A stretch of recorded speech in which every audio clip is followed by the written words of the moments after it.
신앙에 좀 교통이 있었으면 좋겠다, 소통이 있었으면 좋겠다라는 생각을 했습니다. 그래서 서로 신앙생활을 잘하는 모습을 보고 서로 본받고 그리고 서로 나눠주고 그런 신앙의 삶을 은혜를 나눠주고 그런 계기가 됐으면 좋겠다라는 생각을 해보았습니다.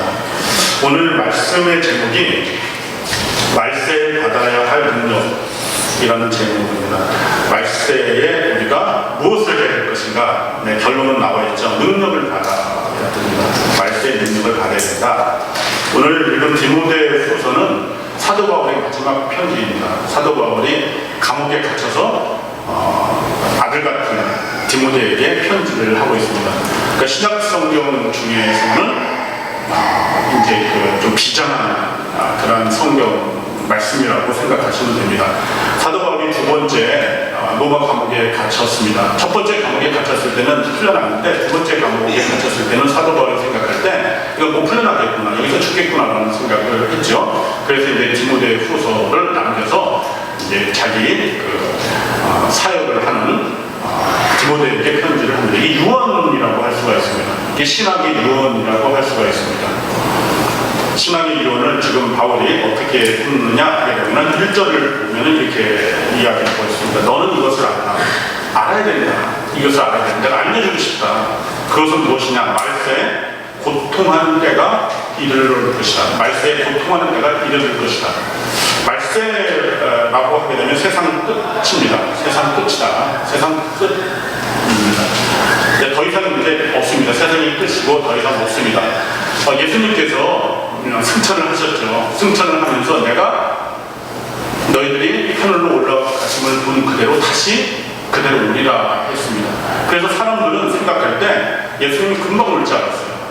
한 며칠 있으면 올 것이다, 빨리 오실 것이다 라고 생각해가지고 초긴장 상태에서 예수님의 재림을 기다렸습니다. 1년이 지나고 2년이 지나고 지금 바울에게 편지를 쓴 시기는 대강 한 35년, 34년 이렇게 지났을 때입니다. 사람들이 조금씩 긴장이 풀어지기 시작을 했습니다. 적당하게 생활을 했고 그리고 타협하면서 생활을 하고 있었습니다. 그때 바울이 디모데에게 편지를 씁니다. 지금은 너희들이 긴장을 풀 때가 아니다. 긴장을 풀어서 그렇게 느긋하게 신앙생활을 할 때가 아니다 라고 말씀을 하고 있습니다. 많은 사람들이 그런 생각을 하죠. 예수님께서 십자가에 못 박혀 돌아가신 것은 최종적인 승리입니다. 사탄에게 승리를 했어요. 끝난 것입니다. 사탄은 더 이상 힘을 못 쓰는 그런 상태입니다. 그런데 왜 그 사탄이 계속해서 성도들을 공격할까? 예수님이 승리를 완벽하게 하셨는데 더 이상 이제는 전쟁도 없어야 되고 유혹도 없어야 되고 그래야 되는데 왜 사탄은 성도들을 유혹하고 성도들은 왜 고통을 받을 것인가? 받는 것인가? 언제까지 그런 일이 벌어집니까? 예수님의 재림 때까지. 이게 바로 말세입니다. 말세에 벌어지는 일입니다. 사탄이 절대로 승리할 수 없습니다. 운동장에서 두 팀이 축구를 하고 있습니다. 축구를 하고 있습니다. 하나는 예수팀, 하나는 사탄팀. 근데 예수팀이 100대 0으로 이기고 있어요. 근데 이제는 한 5분도 안 남았어요. 계속 경기를 하고 있습니다. 사탄팀이 이길 확률은 전혀 없습니다. 그런데 사탄이 뭘 하겠습니까? 완벽한 승리는, 벌써 승리는 예정이 되어 있는 것입니다. 히스리 좀 있으면 부러집니다. 예수님이 재림하면 끝납니다. 근데 사탄이 뭘 하겠어요? 페어플레이를 하겠습니까? 죽어라고 성도들을 못 살게 하겠죠. 공을 차지 않고 허벅지를 차고 가슴을 차고 머리를 차고 그런 일을 할 것이 아니겠습니까? 그래도 이기지 못합니다. 왜냐? 예수님께서 우리에게 최종적인 승리를 안겨다 주었기 때문입니다. 여러분들이 이런 생각을 하면 돼요. 내가 죄를 지었어. 내가 잘못했어. 내가 정말 사탄의 유혹에 빠져가지고 내가 정말 힘들어 라고 생각할 수는 있지만은 내가 질 거야 라고 생각하시면 안 돼요. 왜냐? 예수님이 이미 승리를 거두셨고 그것을 믿는 자는 이미 승리가 우리에게 예정되어 있고 확보가 되어 있다는 것입니다. 예수님께서 다시 오십니다. 왜 오시죠? 예수님께서 다시 오시는 분은 우리를 구원하기 위해서 오시는 것이 아닙니다. 일체적으로 이미 우리는 구원을 받았어요. 예수님께서 다시 오시는 것은 세상을 심판하러 오십니다. 세상을 심판하러 오셔요. 그래서 예수 믿는 자는 영생으로, 영원한 생명으로, 그리고 예수 믿지 않는 자는 영원한 멸망으로 심판하기 위해서 오시는 것입니다. 예수님께서 다시 재림을 하시는 것은 우리가 다시 한번 구원받기 위해서 오시는 것은 아닙니다. 이미 우리는 구원을 받았어요. 예수 믿음으로 구원을 받았습니다. 그래서 사탄의 종이 아닙니다. 우리는 자유자입니다. 여러분들 자유 좋아하시죠? 자유. 뭐로부터 자유죠? 네. 사탄의 그 올무에서, 사탄의 영향력으로부터 자유가 최고의 자유입니다. 신앙인들은 굉장히 자유롭습니다. 돈으로부터 우리가 가끔 이렇게 좀 눌리죠. 그렇죠. 세상의 어떠한 이렇게 어떠한 그 업적이라든가 세상의 기준에 의해서 우리가 위축될 수는 있어요. 근데 우리가 자유롭지 못한 것은 아닙니다. 우리 얼마나 자유로워요. 얼마나 기쁨이 있습니까? 사탄이 더 이상 우리를 건들지 못한다는 것입니다. 그래서 우리가 살아가는 이유는, 말세에 살아가는 이유는 딱 두 가지입니다.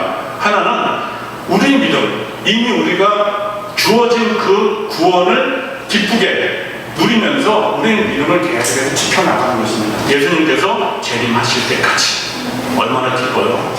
이미 승리했는데, 그렇지 않습니까? 절대로 질 수 없더니 100대 빵이 되니까 사탄이 한 골도 늘 그런 가능성은 없습니다. 괜히 헛발질만 하고 있습니다. 거기에 맞지 않으면 됩니다. 혼자 헛발질하다 끝나는 것이 바로 우리의 영적 전쟁입니다. 두 번째는 무엇을 하냐 하게 되면 마지막 심판 때 구원받지 못할 사람들에게 전도를 하는 것입니다. 전도를 하는 것입니다. 이 영적 전쟁입니다. 사탄에게 뺏기지 않는 것입니다. 우리의 친척과 우리의 이웃과 우리 사랑하는 사람과 그리고 우리 친구와 그리고 우리가 접하는 많은 사람들에게 전도하는 것입니다. 사탄이 뺏어가면 안 되잖아요. 심판받으면 안 되잖아요. 영원한 멸망에 들어가면 안 되잖아요. 다시 한번 기회는 없습니다. 예수님이 세 번째 오시진 않습니다. 마지막 재림하면 그것을 모든 것은 끝나게 됩니다. 그래서 우리가 두 가지를 위해서 이 말세에 살아가게 됩니다. 이 말세는 현재입니다. 현재입니다.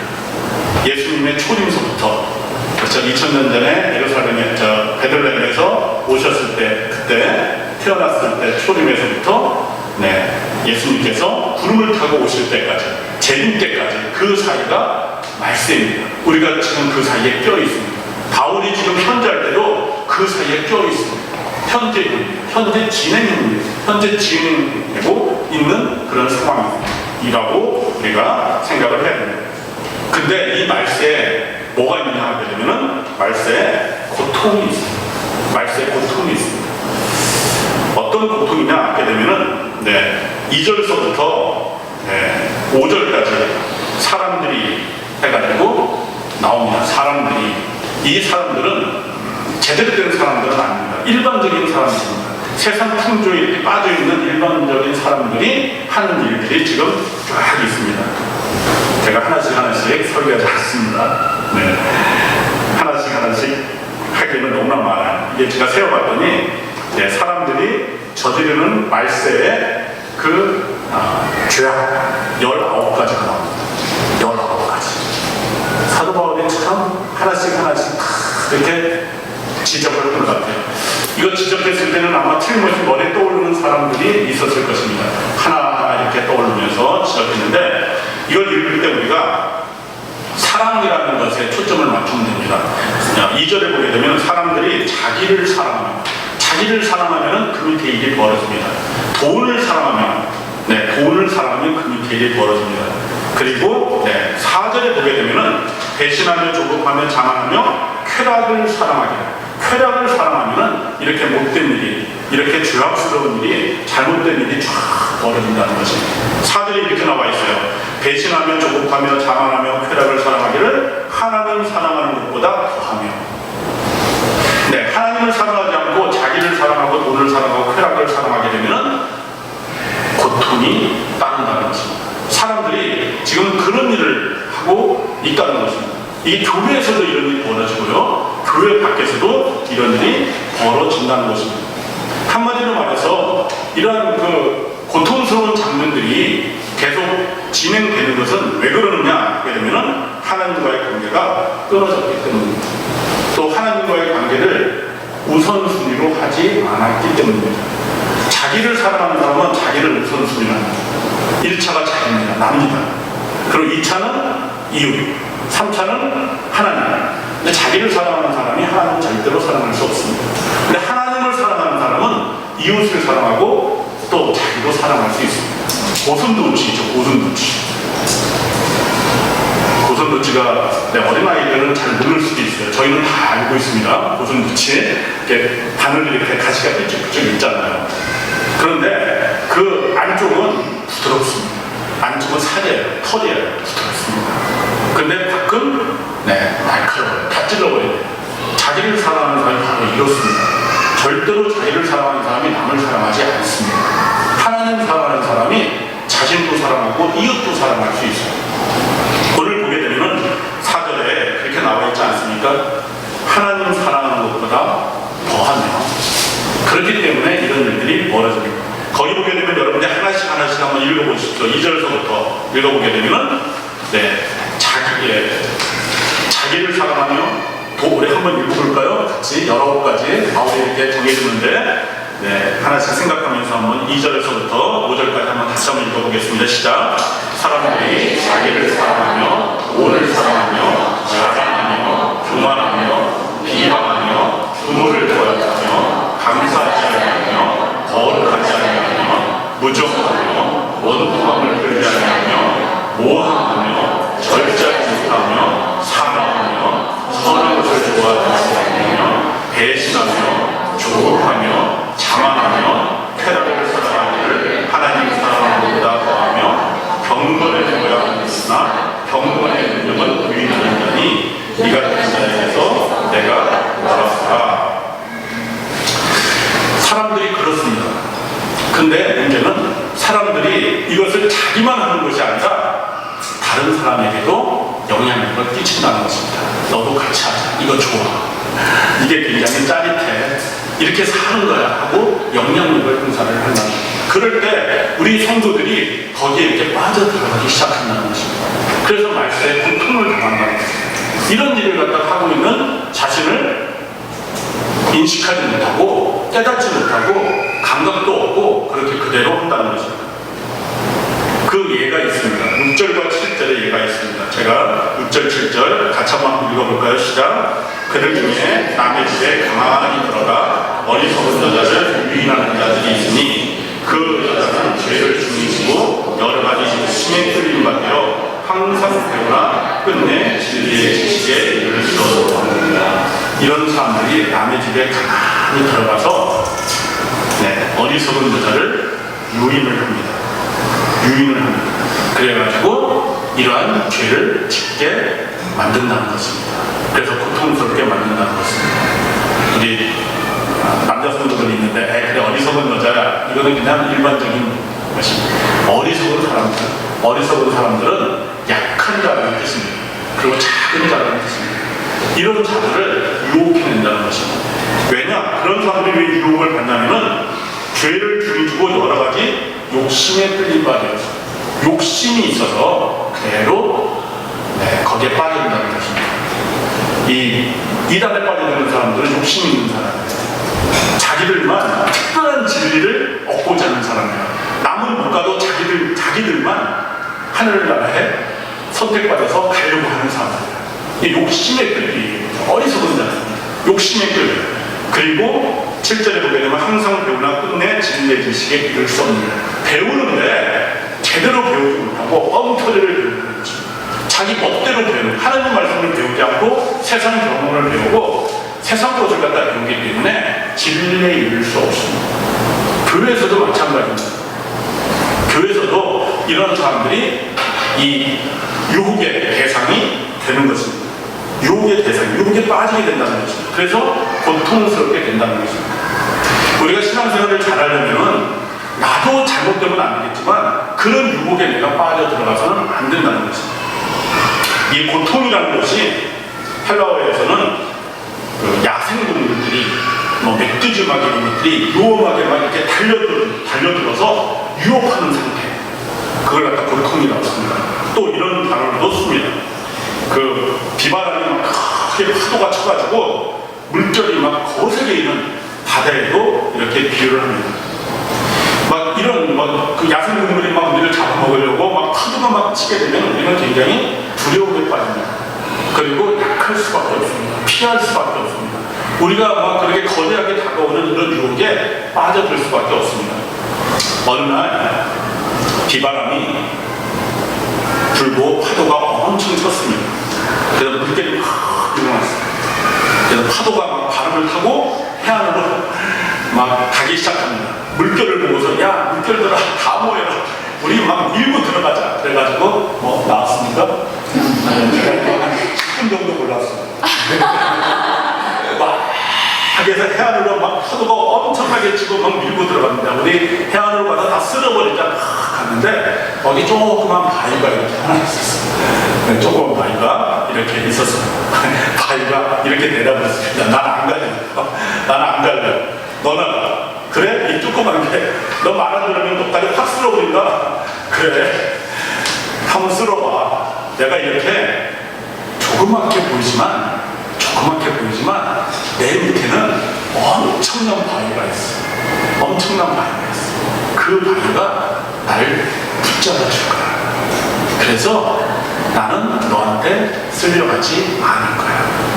이렇게 대답을 했답니다. 재밌죠? 무슨 얘기인지 아시죠? 네, 무슨 얘기인지 아시죠? 우리는 이렇게 사탄의 유혹과 사탄이 엄청나게 밀어붙이게 되면 우리가 참 감당하기가 힘듭니다. 우리 힘으로는 감당하기 힘듭니다. 근데 우리 밑에 누가 버티고 있냐면 큰 바위처럼 하나님께서 버티고 계십니다. 우리를 붙잡고 계십니다. 우리가 하나님과 악수를 하면은 우리는 늘 그런 생각만 하죠. 내 손만 바라보게 되면 한없이 연약합니다. 그런데 하나님, 내 손을 붙잡은 하나님의 손을 우리가 보게 되면은 기억이 나죠. 네. 나는 손을 놓는다고 어떤 때는 내가 손을 놓죠. 그렇지만 하나님은 항상 붙잡으십니다. 놓지 않으십니다.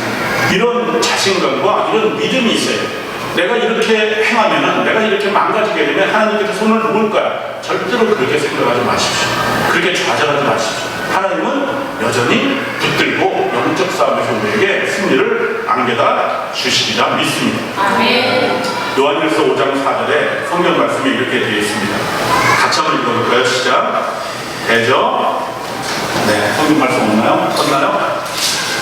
네, 제가 읽겠습니다.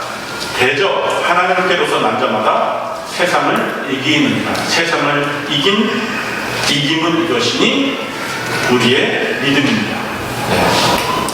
세상을 이길 수 있는 것은 우리의 믿음입니다.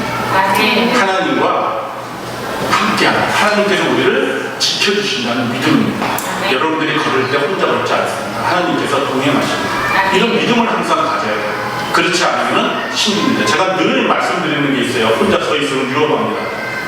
그렇죠? 영적 싸움에서 혼자 싸우면 위험하다니까요. 하나님하고 같이 있어야 돼요. 영적 싸움에서. 우리가 세상의 살이에도 늘 하나님과 동행을 해야 돼요. 혼자 있는 것은 늘 위험합니다. 위험한 것이 아니라 지게 되어 있습니다. 하나님과 함께하는 여러분들이 되시기를 바랍니다. 자, 말세에는 이렇게 고통의 때에는 우리가 무엇을 받아야 되느냐? 능력을 받아야 됩니다. 능력을 받아야 됩니다. 저는 이렇게 사역을 하면서 늘 이런 능력을 받았으면 좋겠다라고 기도를 합니다. 말씀의 능력, 그리고 기도의 능력.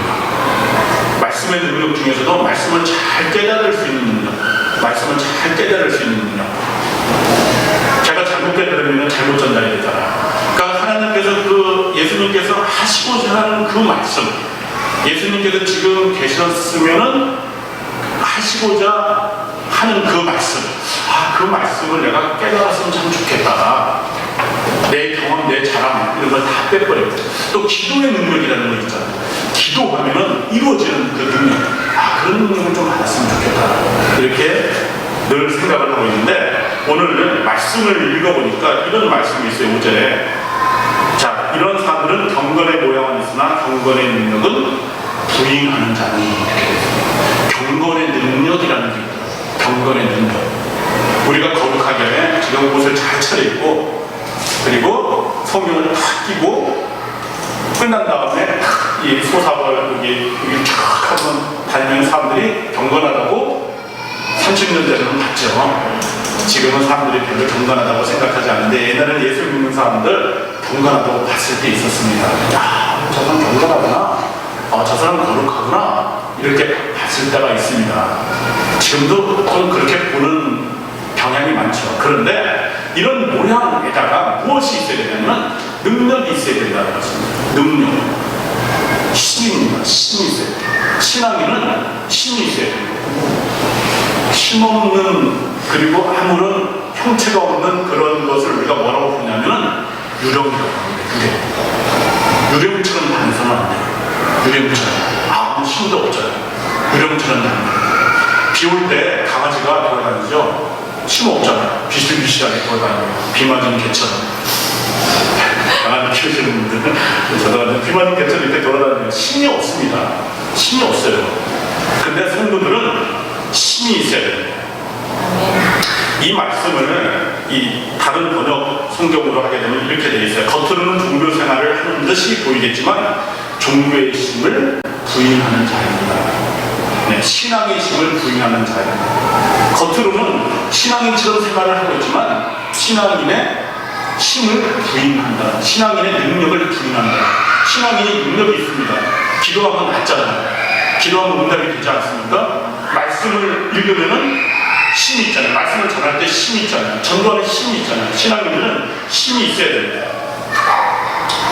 자, 이 경건이라는 얘기는 뭐 두려워하다라는 뜻이 두려워하다, 또 존경하다, 또 뭐 공손하다 이런 것입니다.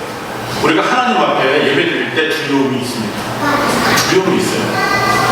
구약 성경, 구약 시대 때는 죄악을 저지른 제사장이 하나님 앞에 제사를 드리러 가면 죽습니다. 두려움이 있어요. 정결한 사람은 하나님 앞에 예배를 드려야 돼요. 두려움이 있습니다. 그런데 이 두려움은 하나님 앞에 혼나지 않기 위한 두려움이 아니라 정말 자발적인 두려움입니다. 내가 하나님 앞에 정성스럽게 최선을 다해서 존경하는 마음으로 공손한 마음으로 드리기 위한 두려움입니다. 경건한 두려움입니다. 하나님 앞에 그래서 우리가 그 예배 시작 전에 찬미 기도를 합니다. 두렵기 때문에 그렇습니다. 하나님 죄를 용서해 주시고 제가 순전한 마음으로 하나님 앞에 내가 산 제물로 드리니 내 예배를 제 예배를 받아주시옵소서 라고 우리가 기도를 한다는 것입니다. 근데 이 경건이라고 하는 것은 사실 동사입니다. 동사입니다. 우리가 사랑, 믿음, 소망 이런 것들은 명사가 아닙니다. 만약에 여러분들이 이렇게 나 너를 사랑 이게 뭡니까 이게? 명사야. 나 너를 믿음? 네. 원래 그 부자 잘 사는 재벌들의 그 언어를 연구한 사람이 있는데 재벌들은 말을 명사로 한대요. 네. 어떻게 할까요? 차 배기? 김기사 차 배기? 그리고 회장님 오신 이런 식으로 한대. 짤막하게 했는데 우리 성도들은 다 동사입니다. 나 너를 사랑이 아니라 사랑합니다. 그리고 직접 사랑하는 것입니다. 경건도 마찬가지죠. 나 경건한 능력을 갖고 있습니다. 이게 동사입니다. 움직여야 됩니다. 경건이 능력이 있어야 돼요. 모습만 있는 것이 아니라 능력이 있어야 돼요. 성도들은 신앙적인 모습만 있는 것이 아니라 신앙적인 삶을 살아가야 한다는 것입니다. 이 능력이라고 하는 것은 사도행전 1장에 보게 되면 예수님께서 승천하실 때 이렇게 말씀하셨어요. 오직 성령이 너희에게 임하시면 너희가 권능을 받고 권능을 받으면 무슨 일을 하게 됩니까? 예루살렘과 온 유다와 사마리아와 땅끝까지 이르러 내 증인이 되리라. 이 권능이 바로 능력입니다. 이 권능이 듀나미스라고 하잖아요. 듀나미스에서 뭐가 나왔죠? 다이너마이트가 나왔습니다. 다이너마이트는 바위를 깨트립니다. 산을 깨트려버려요. 엄청난 힘이 있습니다. 신앙의 힘이 바로 그런 것입니다. 어떻게 그 사람의 마음을 움직일 수 있습니까? 사람의 마음을 하나님 앞으로 돌릴 수 있습니까? 이거는 바위돌 깨는 것보다 더 큰 일입니다. 바위돌 깨보다 사람의 마음은 변하지 않습니다. 변하지 않는다는 거잖아요. 근데 사람의 마음을 돌려놓는 것, 이것은 능력입니다. 엄청난 능력입니다. 저는 이렇게 전도를 하잖아요. 전도를 하고 우리가 이렇게 찌라시 이렇게 나눠주고 뭐 그러잖아요. 이거 굉장한 능력을 지금 발휘하는 거예요. 지금 능력이 있는 거예요. 그래가지고 그 사람을 완전히 변하게 할 수 있습니다. 새로운 사람으로 바꿀 수 있습니다. 모든 사람은 다 전도를 통해서 하나님을 믿었습니다. 스스로 믿은 사람은 없어요. 물론 나는 모태신앙이다. 그 어머니가 전도를 받았다니까요. 예수님의 전도를 다 받은 사람입니다. 다 전도를 통해 가지고 마음이 바뀌어질 것입니다. 이게 엄청난 능력입니다. 바로 말세에 우리가 그런 능력을 받아야 한다는 것입니다.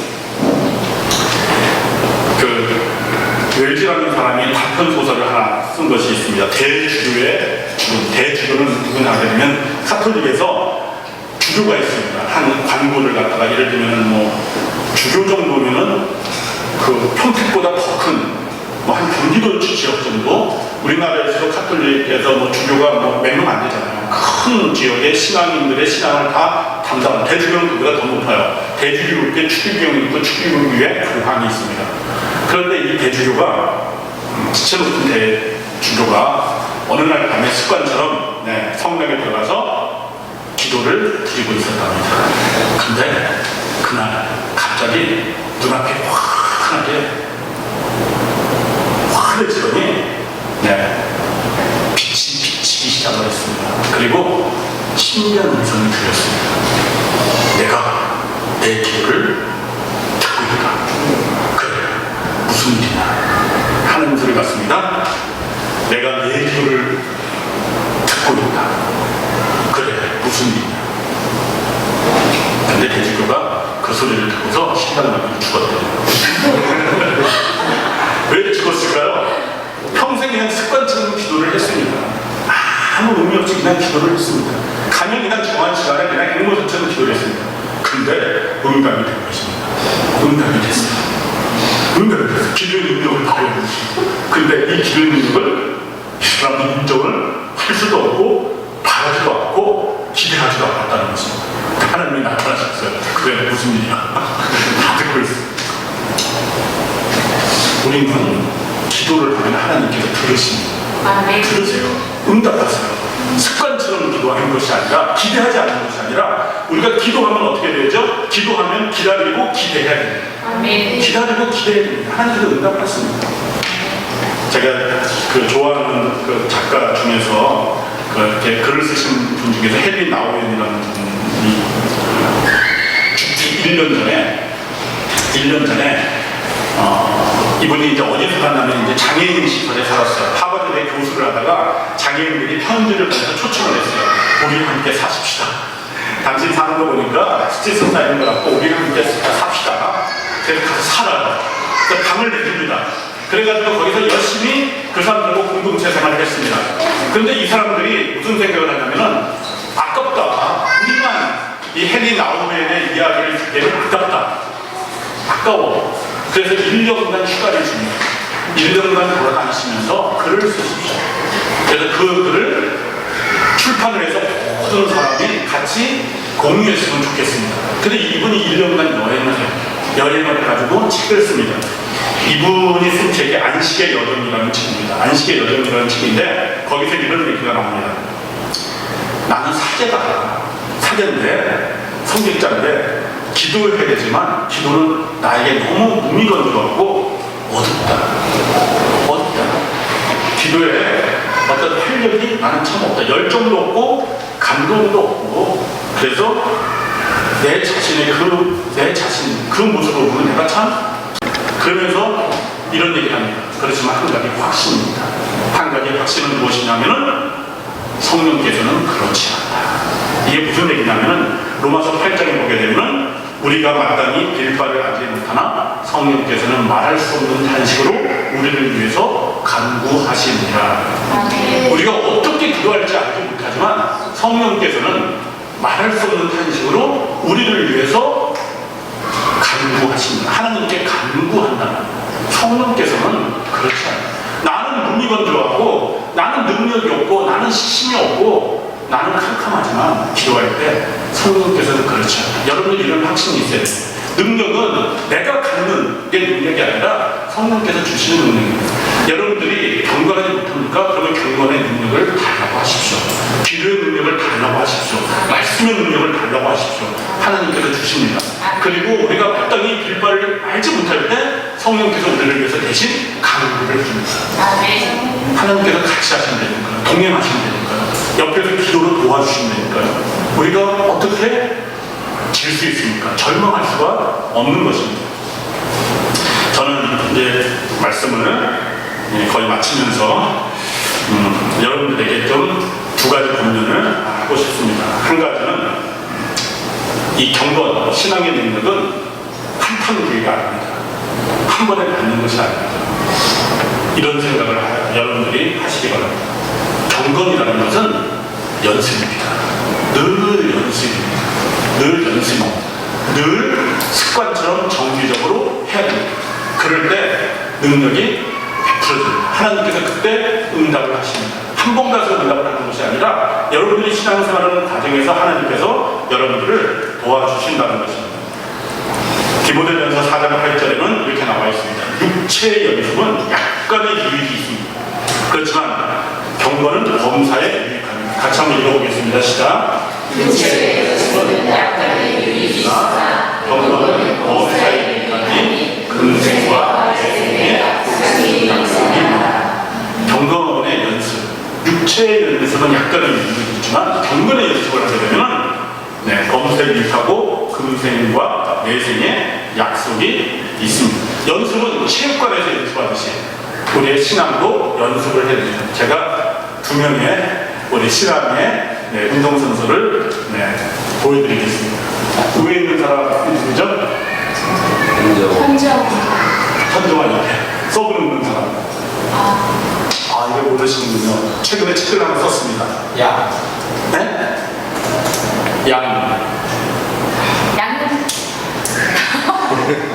이분이 유명한 사람이에요. 1988년에 누구요? 감독. 1988년 서울올림픽 때 선수하고 금메달 땄어요. 양현자. 상품. 상품 드리겠습니다. 양형자. 최근에 주라 그리하면 체육이에요. 난 책. 얼굴 되게 좋아졌죠. 우리 선교사하고 결혼했습니다. 15년 동안 몽골 선교사를 했어요. 몽골에서 그 선교사가 딱 한 가지 일을 했습니다. 15년 동안 몽골의 그 성도들을 위해서 성경을 번역하는 일을 했어요. 한 종족, 5,000명 정도의 종족을 위해서 15년 동안 성경을 번역하고 그리고 돌아왔습니다. 그리고 이거는 지금 저기 하나님도 어디서 체육관에서 탁구 지도를 하고 있어요. 양현자 선수죠. 왜 제가 이렇게 얘기하냐면 양현자가 전성기 때 그 세계 선수권 대회에서도 우승을 했습니다. 현정화하고 그리고 올림픽도 우승을 했어요. 이 단식에서는 우승을 못해. 그렇지만은 항상 태릉 선수촌에서 새로운 예배를 했답니다. 하나님한테 기도를 했대요. 그래서 선교사를 만났고 이분이 연습을 했어요. 어떤 연습을 했냐면 게임이 끝난 다음에 서브를 500번씩 연습했다. 서브를 매일 500번. 500번 연습하면은 얼마 걸릴까요? 이렇게 서브 이렇게 가지고 이렇게 퍽 넣고 다시 이렇게 퍽 하나에 한 15초 걸립니까? 15초. 1분이면 4번. 10초로 4번. 1분이면 4번. 그러면은 1시간 한 거죠, 1시간. 1시간 연습, 매일 1시간씩 서브 연습을 했답니다. 왜냐하면 중국의 서브를 워낙 잘 넣기 때문에 서브 연습을 훈련을 했습니다. 밑에는 이영표잖아요. 이영표가 이게 제가 찾아보니까 헛다리 드리블입니다. 헛다리. 이상하게 헛다리로 드리블해가지고 드리블했고 이영표도 책을 썼습니다. 생각이 내가 된다. 라는 책을 썼어요. 신랑님이잖아요. 근데 이분이 책에다가 이렇게 썼습니다. 뭐라고 썼냐면은 이분이 그 영국의 프리미어 리그에서 뛰었습니다. 그리고 여러 군데에서 뛰었는데 이분이 이렇게 얘기했어요. 나는 그 헛다리 드리블을 위해서 줄넘기 2번 뛰기, 이게 팍팍 뛰는 거 있잖아요. 줄넘기 2번 뛰기를 하루에 3,000번씩. 3,000번씩. 100번 하고 쉬고 또 하고 그래서 줄을 2번 쓰러뜨려요. 네, 줄을 2번 끌어들여요. 그리고 나는 다른 선수들과 같이 훈련을 하게 되면은 잇몸 일으키기, 팔굽혀 펴기를 꼭 한 번 더 해요. 50번 더 한 번 더 해요. 대부분 까먹는데 훈련을 하게 돼요. 이 선수들도 훈련을 합니다. 훈련을 해가지고 능력이 나타나는 것입니다. 훈련을 해서 능력이 나타나는 거예요. 저는 우리 성도들이 좀 훈련 이벤트를 하나 했으면 좋겠어요. 우리 저기 이벤트 하고 있죠. 뒤에 환영합니다 밑에 성경 읽기처럼 저런 거 예배 말고 한번 계획을 한번 해보셨으면 좋을 것 같아요. 성경을 한번 읽는 거 부분으로 체크하면 좋겠죠. 아이 뭐 성경 한번 읽어 당신 안 읽네 뭐 이렇게 부정적으로 이야기하지 말고 격려를 하시기 바랍니다. 성경 갖다 주고 오늘 뭐 하루 읽을 필요 없어요. 하루에 한 장씩 읽어도 괜찮습니다. 네, 하루에 한 절 읽어도 괜찮습니다. 이렇게 해가지고 좀 신앙 이벤트를 좀 이렇게 좀 했으면 좋겠어요. 성경 구절을 갖다 한 구절 읽고 나온다든지 아니면 식탁위에다 성경 구절을 하나 써놓는다든지 읽고서 밥 먹는다든지 뭐 해가지고 훨씬 더 훈련을 갖다 했으면 좋겠어요. 제가 주일학교 교사를 아주 오래전에 했습니다. 오래전에 주일학교 교사를 했는데 지금도 아이 접는 아이가 하나 있어요. 이종이라고 있는데 이종이라고 있는데 이 아이가 성경을 잘 대회를 나갔습니다. 대회를 나가면 그때 주일학교 문과가 있어요. 52주 문과에 대회를 나가서 상을 타려면 뭐를 해야 되냐면 주일학교 52군과 거기 나와 있는 성경 암송 구절을 싹 외워야 됩니다. 우리 이렇게 쉬운 성경 암송이 아니라 이상한 암송 구절도 되게 많아요. 그걸 싹 외우고 그 속에 있는 인물하고 지명하고 그 사람의 행동하고 이걸 싹 외워야 됩니다. 이상하게 외우면 딱 떨어져요. 그래서 이 친구가 그 당시에 노예에서 1등을 했어요. 1등을 하면 전국대회 나갑니다. 또 대전을 갔습니다. 대전을 제가 출장 갔답니다. 저희 대전을 데리고서 대전에 가가지고 전국 성경대회를 했습니다. 상을 못 탔어요.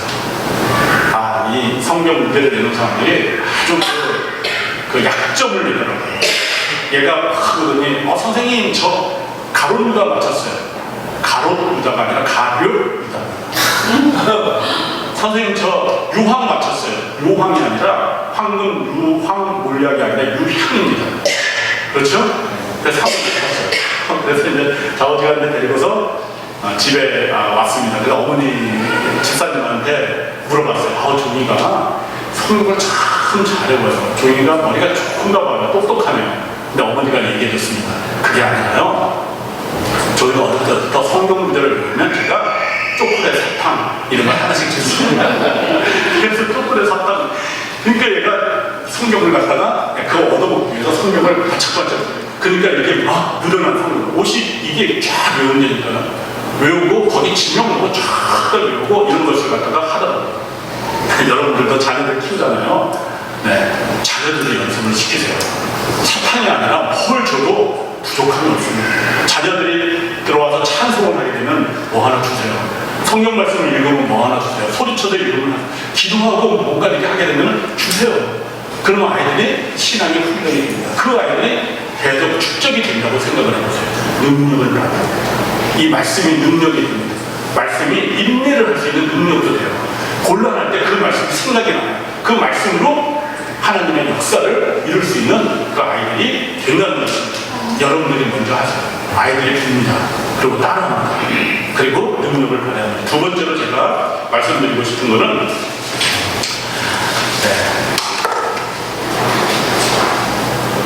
두 번째로 말씀을 드리고 싶은 거는 야고보서 1장 27절에 나와 있는 말씀입니다. 한번 볼까요? 네, 같이 한번 볼까요? 하나님